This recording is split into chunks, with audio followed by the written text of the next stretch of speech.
EPFO पर आया है बड़ा अपडेट। सुप्रीम कोर्ट ने सरकार को सैलरी बढ़ाने पर क्या आदेश दिया है, आपको बताते हैं।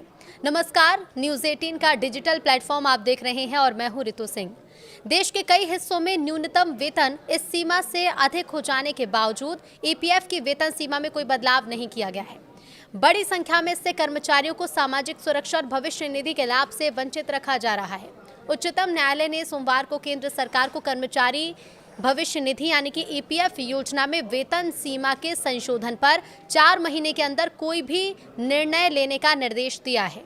इस सीमा में पिछले 11 सालों से कोई बदलाव नहीं किया गया। न्यायमूर्ति जेके माहेश्वरी और न्यायमूर्ति एएस चंदोरकर की पीठ ने यह आदेश सामाजिक कार्यकर्ता नवीन प्रकाश नौटियाल की याचिका पर सुनाया। याचिका के मुताबिक कर्मचारियों के लिए सामाजिक सुरक्षा योजनाएं संचालित करने वाला कर्मचारी भविष्य निधि संगठन इस योजना में 15,000 रुपए से ज्यादा की मासिक आय वाले कर्मचारियों को शामिल नहीं करता।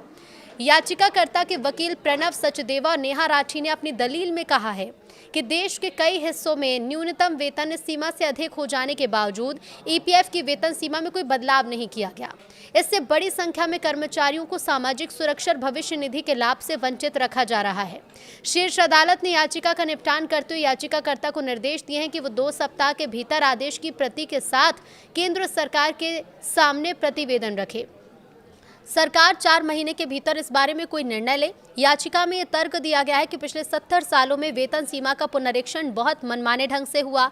कभी कभी तो यह 13-14 साल के अंतराल के बाद हुआ। इस दौरान मुद्रास्फीति, न्यूनतम वेतन या फिर प्रति व्यक्ति आय जैसे आर्थिक संकेतक से कोई संबंध नहीं रखा गया।